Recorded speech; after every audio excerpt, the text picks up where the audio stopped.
நம்மளுடைய இந்த அரசியல் பயணத்தில் மிக மிக மிக முக்கியமான ஒரு காலகட்டத்தில் நாம் இருக்கிறோம். நான் ஏன் இதை இவ்வளோ அழுத்தமாக சொல்கிறேன் அப்படின்னா,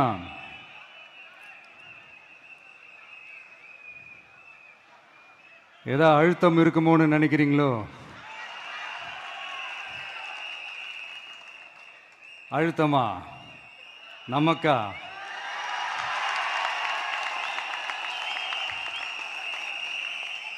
இந்த அழுத்தத்துக்கெல்லாம் அடங்கி போற ஆளா இந்த ஆளு?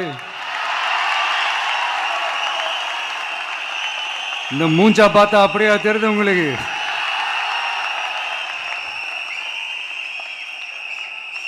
அதனால் அப்படியெல்லாம் நடக்காது.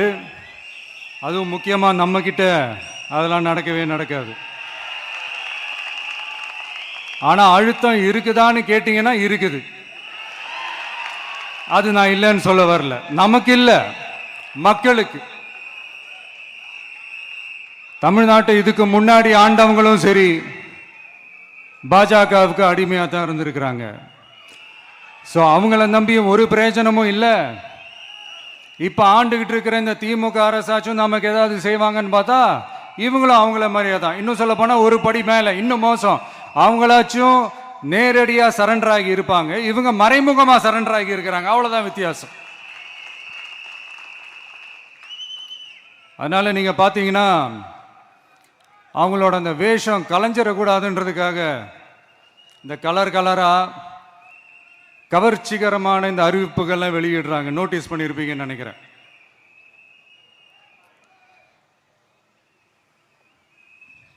அதனால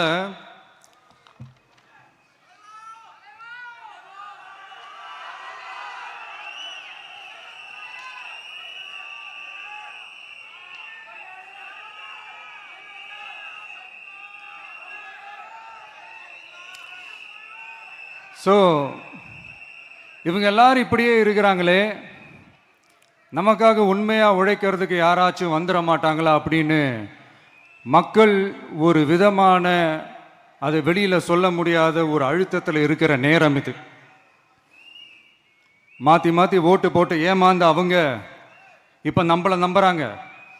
நம்மளுடைய இந்த தமிழக வெற்றி கழகத்தை இந்த விஜய் கூட நிற்பான்னு நம்புகிறாங்க.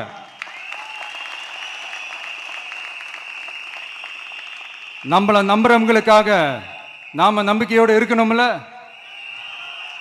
அப்படின்னா இது முக்கியமான மிக மிக மிக முக்கியமான ஒரு காலகட்டம் தானே. அதனாலதான் அவ்வளோ அழுத்தமா நான் சொன்னேன். இந்த தேர்தல், இந்த கூட்டணி, இதெல்லாம் பற்றி நிறைய இந்த ஏசியங்கள் ஜோசியங்கள் எல்லாம் நடந்துகிட்டு இருக்கு இல்லையா? என்னப்பா இந்த விஜய் இப்போதான் வந்திருக்கிறாரு, இவர் கூடலாம் யார் வரப்போகிறா, அவங்க வரமாட்டாங்க, இவங்க வரமாட்டாங்க, அப்படி இப்படின்ட்டு நம்மளை பற்றி ஒரு அண்டர் எஸ்டிமேட் பண்ணிகிட்டு இருக்காங்கல்ல. அதுனா நமக்கு புதுசாக என்ன? 30 வருஷமாக நம்மளை அண்டர் எஸ்டிமேட் பண்ணிட்டு தான் இருக்கிறாங்க. ஆனால் மக்கள் கரெக்டாக நம்மளை எஸ்டிமேட் பண்ணி ரொம்ப அழகா, ரொம்ப அக்கறையா, ரொம்ப தெளிவா, ரொம்ப தீர்க்கமா நமக்குன்னு ஒரு இடத்த கொடுத்துருக்குறாங்கல்ல. எப்படி?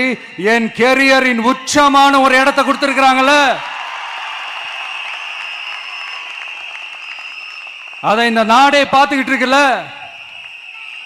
ஏன் அப்படி எனக்கு அந்த இடத்த கொடுக்கணும்? ஏன்னா இந்த விஜய் நம்ம பிள்ளையாச்சே, நம்ம அண்ணனாச்சே, நம்ம தம்பியாச்சேன்னு சொல்லி அவங்க மனசுல அப்படி தோணுது. அதனாலதான் நமக்கு அப்படி ஒரு இடத்த கொடுத்து உள்ளன்போடு அள்ளி நம்மளை அரவணைச்சிக்கிட்டு இருக்கிறாங்க.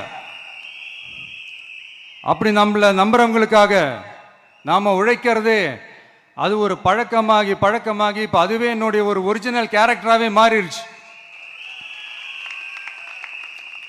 இத்தனை வருஷமா இருக்கிற அந்த உழைக்கிற குணம் அது எப்படி மாறும்? அதெல்லாம் மாறவே மாறாது. அரசியலுக்கு வந்ததுக்கு அப்புறமும் சரி, ஆட்சி அதிகாரத்துக்கு வந்ததுக்கு அப்புறமும் சரி, ஒன்னே ஒன்று சொல்ற, எழுதி வச்சுக்கோங்க. இதுக்கு முன்னாடி இருந்தவங்க மாதிரியோ இல்லை இப்போ இருக்கிறவங்க மாதிரியோ ஊழல் செய்யவே மாட்டான்.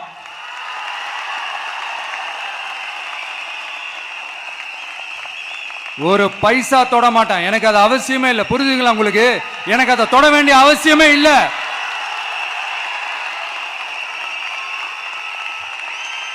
ஒரு துளி ஊழல் கரை கூட படியவே படியாது, படியவும் விட மாட்டான்.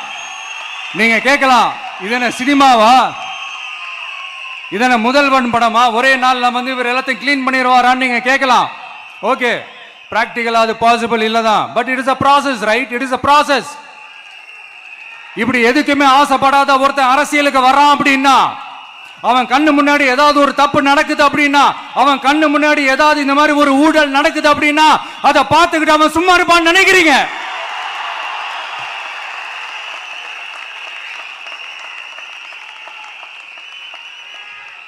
அதனால இந்த தீய சக்தியா இருக்கட்டும், இந்த ஊழல் சக்தியா இருக்கட்டும், ரெண்டு பேரும் தமிழ்நாட்டை ஆண்டவை கூடாது. அப்படிப்பட்ட இந்த கட்சிகளை உண்மையா தில்லா எதிர்க்கிற அந்த கட்ஸும் கெத்தும் நம்ம கிட்ட மட்டும்தான் இருக்கு.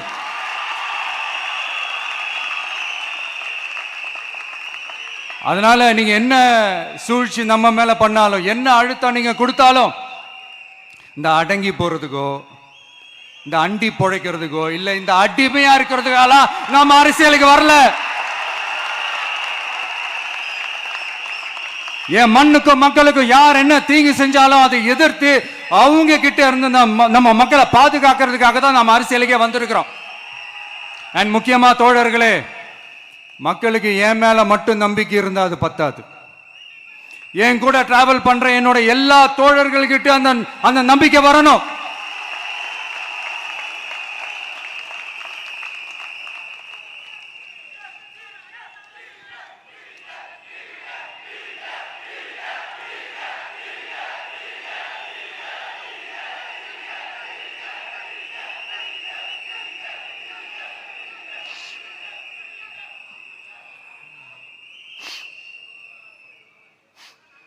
அந்த நம்பிக்கை இல்லைன்னு நான் சொல்ல வரல, இருக்குது. ஆனா அதை தொடர்ந்து இருக்கிற மாதிரி நீங்க எல்லாம் நடந்துக்கணும். தப்பு பண்ண யாரா இருந்தாலும் தப்பிக்கவே முடியாதுன்ற அந்த ஒரு பயம் இருக்கணும். எல்லாரும் உங்களை தான் கேட்கிறேன், எல்லாரும் உண்மையா உழைப்பீங்கல்ல?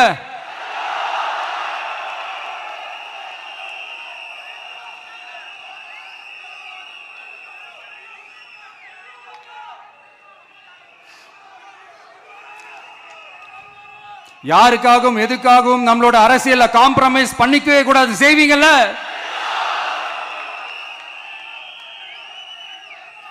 அண்ட் தயவு செஞ்சு எல்லாரும் கொஞ்சம் ஒற்றுமையா இருந்து சேர்ந்து உழைச்சி ஜெயிப்பீங்கல்ல? சரி, நமக்காக நம்ம மக்கள் கண்டிப்பா ஓட்டு போட்டு ஜெயிக்க வைப்பாங்க, அதுல எந்த மாற்று கருத்துமே கிடையாது. அப்படி ஜெயிக்கிறதுக்காக நாம் என்ன செய்ய போறோம்? மக்களிடம்னு செல்னு அறிஞர் அண்ணா அவர்கள் சொன்னதை ரொம்ப டீப்பாக சின்சியராக அடாப்ட் பண்ணுறதோட மட்டும் இல்லாமல் நம்மளோட அரசியலில் அதை செயல்படுத்தணும். அதுதான் முக்கியம். ஏன்னா இப்போ அரசியல் இருக்கிறவங்க அண்ணாவை மறந்துட்டாங்க. அண்ணா ஆரம்பித்த கட்சியும் அண்ணாவை மறந்து சுயநலமாக மாதிரி பல வருஷம் ஆச்சு. அண்ணா பேரில் இருக்கிற கட்சியும் அவரை மறந்து பல வருஷம் ஆச்சு. ஆனால் நாம அவரை மறந்துடக்கூடாது.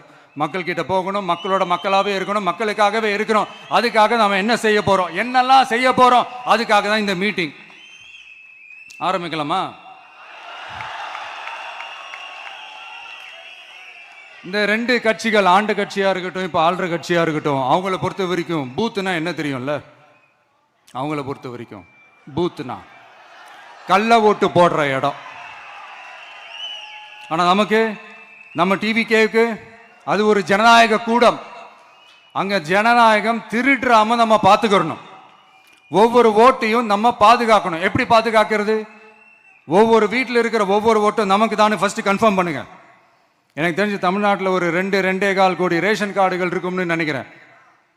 அவங்க எல்லாரும் வேற வேற எந்தெந்த கட்சியில் இருந்தாலும் கட்சி வேறுபாடு எல்லாத்தையும் தாண்டி இந்த விஜய் அவங்க வீட்டில் ஒருத்தனா வாழ்ந்துட்டு இருக்கிறான். அவங்க குடும்பத்தில் ஒருத்தனா பார்த்துக்கிட்டு இருக்கிறாங்க. அதனால இந்த கட்சி கிட்சி எல்லாத்தையும் தாண்டி இந்த விஜய் கூட நிக்கணும்னு முடிவு பண்ணிட்டாங்க. அதனால அப்படி முடிவு பண்ண அவங்கள பாதுகாப்பா பூத்துக்கு கூட்டிட்டு வாங்க. நம்மளோட இந்த விசில் சின்னத்துக்கு ஓட்டு போட வைங்க.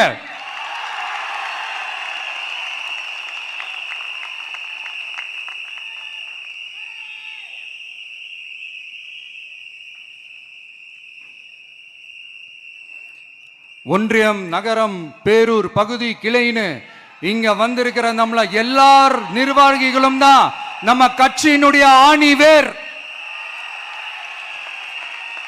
நீங்க எல்லாரும் சுதந்திரமா செயல்படணும், சுதந்திரமா செயல்பட விடணும்.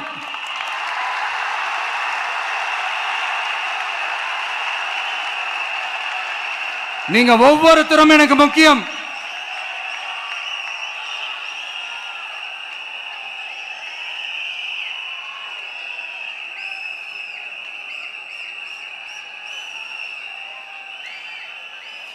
நீங்க தான் நம்மளுடைய இந்த பிஎல்ஏஸ் பூத் லெவல் ஏஜென்ட்ஸோட களத்தில் நின்று வேலை பார்க்க போற ஃப்ரண்ட் லைன் வாரியர்ஸ். இப்ப நடக்க போறது வெறும் எலெக்ஷன் கிடையாது, இது ஒரு ஜனநாயக போர். இந்த டெமோக்ராட்டிக் பேட்டில லீட் பண்ண போற கமாண்டர்ஸ் நீங்க தான்.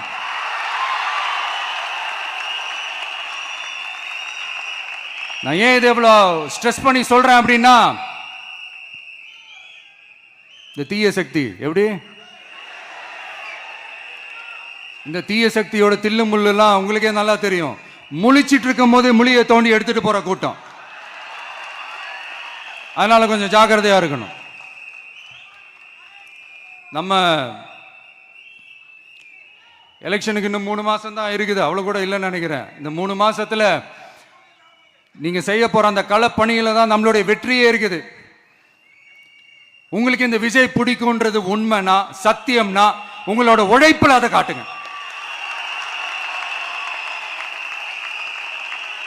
அப்புறம் நாங்க அறிவிக்க போற வேட்பாளர்களுக்கு நீங்க உங்களுடைய முழு ஒத்துழைப்பை நீங்க கொடுக்கணும். கொடுப்பீங்க தானே?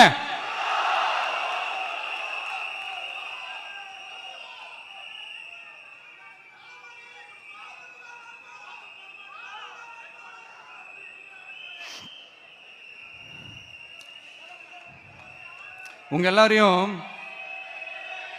ஒரு எனர்ஜைஸ் பண்ற மாதிரி உண்மையா நடந்த ஒரு கதை ஒன்று சொல்றேன்.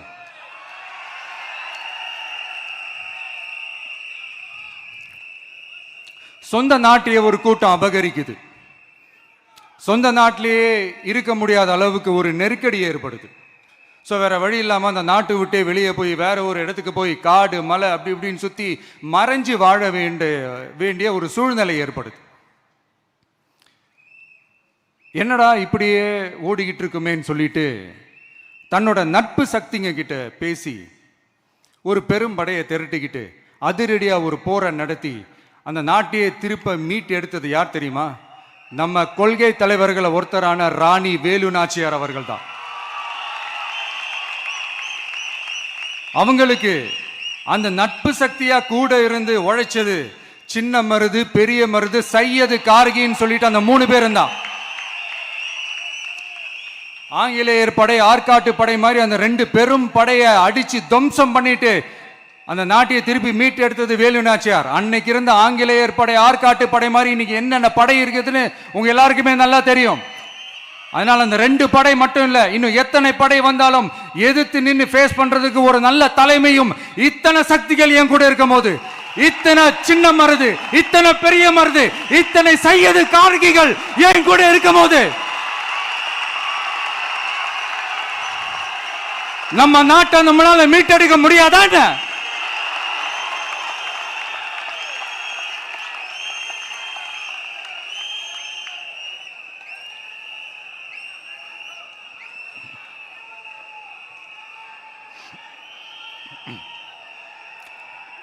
அதுவும் இந்த படை, நம்மளுடைய இந்த டிவிகே படை நட்பு சக்தி இருந்தாலும் இல்லைனாலும் தனியாவும் நின்று கெத்தா ஜெயிக்கிற அளவுக்கு ஒரு மிகப்பெரிய படை. அதுலயும் ரொம்ப முக்கியமா இன்னைக்கு இந்த கூட்டத்துக்கு வரலனாலும் நான் அந்த போர்ல நடந்த அந்த கதை மாதிரி கட்ஸான குயில்கள் நிறைந்த பெண்கள் படையும் நம்மளோட இருக்கிறாங்க. அந்த பெண்கள் படையை பார்த்துதான் அரசியல் அரங்கமே அதிர்ந்து போயிருக்குது. அதனால எல்லாரும் ஒரு நிமிஷம் எனக்காக எந்திரிச்சு நில்லுங்களேன் ப்ளீஸ். நான் சொல்றதை கொஞ்சம் ரிப்பீட் பண்ணுங்க. இந்த 2026 சட்டமன்ற தேர்தல்ல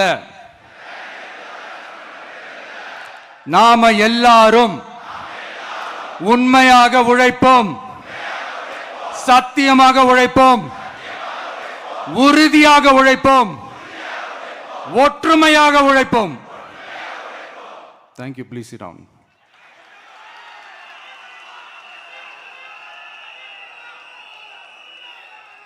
உங்களோட இந்த வார்த்தையை நான் மனப்பூர்வமா நம்புறேன். நான் ஏற்கனவே சொன்ன மாதிரி இந்த வரப்போற தேர்தல் இதுவரைக்கும் தமிழ்நாடு பார்த்திராத ஒரு வித்தியாசமான தேர்தல்.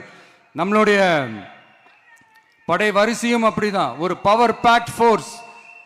இவ்வளவு நாள் இதை நாம மட்டும்தான் சொல்லிக்கிட்டு இருந்தோம். இப்ப கொஞ்சம் கொஞ்சமா அதை வெளியில சொல்ல ஆரம்பிக்கிறாங்க.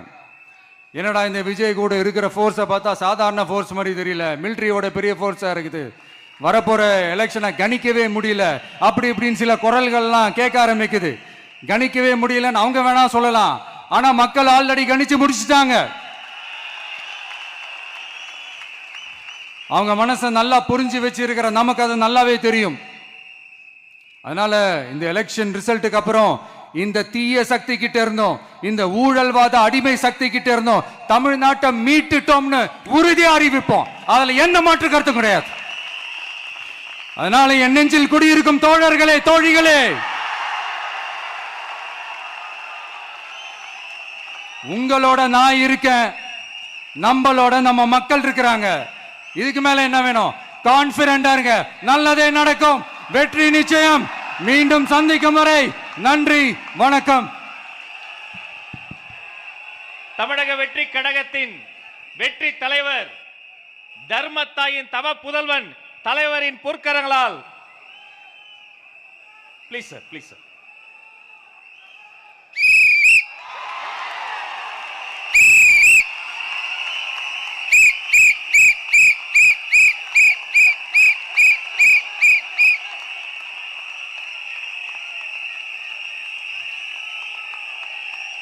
நம்ம சின்னம் உங்கள் சின்னம், நம்மளுடைய வெற்றி சின்னம் விசில்.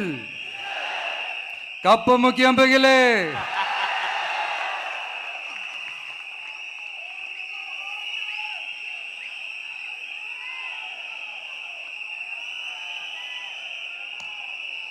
நம்முடைய வெற்றி சின்னத்தை வரலாறு படைக்க போகிற தமிழக வெற்றி கழகத்தின் சின்னத்தை வெற்றி தலைவர் அவர்கள் இப்போது உங்கள் முன்னால்